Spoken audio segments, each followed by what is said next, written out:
On the 29th of May 2020, it was announced that Williams Formula One team was up for sale. The team had reported a £13 million loss during 2019, and things had to change. Despite the team's rich history in Formula One, extremely successful history, of late, things hadn't been quite so rosy, the team settling at the back of the order for the past 3 seasons. However, 3 months later, August, the team have finally found a buyer, and whereas some fans were really nervous, really worried that if the team were bought out, they would not only lose the team's history, but they would completely change the identity, potentially rebranding the team to a Audi factory team or a completely new manufacturer, let's just say, for example, the new Andretti Formula One team. Well, don't panic, Williams Formula One fans, because today the team has sold. And inevitably, this is going to be a landmark day in the team's history. However, Dorilton Capital may be pronounced Dorilton, but I think Dorilton sounds correct. I'm guessing it's one of those two. They have bought the team, Dorilton Capital, and it looks like things could be sunshine and rainbows. We are used to in Formula One things not always quite looking as they seem. Of course, recently the big rich energy fiasco at Haas last season, but this is slightly different. There is far more money involved with a team buyover like this, and it's estimated that the team sold for £136 million. That is not confirmed. Chris Medland, I hope you're correct over on Twitter. He's usually a very reliable source. You may not have heard of Dorilton Capital. They are a US-based company, and there are quite a few implications with that. First of all, I did a little bit of digging with not huge results. They are a big company, Dorilton Capital. They own several brands, several businesses.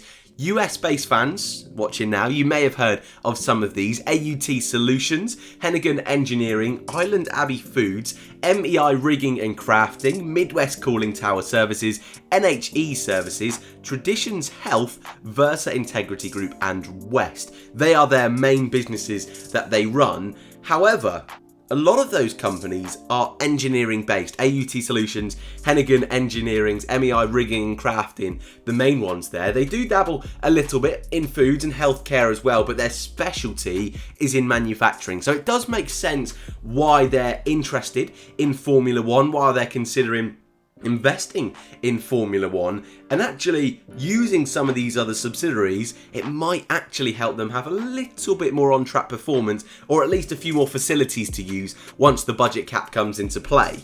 But away from that, I think a thing that a lot of people are going to be worried about is the name, and that's staying the same. Williams Racing. There may be a slight little change on some of the branding. They might change the logo slightly. When a team is often bought in football, for example, we usually see a change of logo, a change of maybe even kit colours. We saw that with Cardiff, didn't we, a few years ago, and that big fiasco, moving to a red kit before moving back. But often you see several branding changes or name changes with a takeover, and it looks like at the moment that's not going to happen, which is pretty awesome. But I think what's even more interesting is the car name is staying the same, so it'll be the FW44, I think, next year, 43 next year. So that's staying the same. That's a nice little detail that they're not changing, and the team will remain based in Grove, the UK, which again is brilliant considering that the team has got so much history at their base. What I have questioned slightly, and we still have no official announcement on this, and I'm sure over the next few weeks, the next few days, we'll hear more about this, is the team's nationality.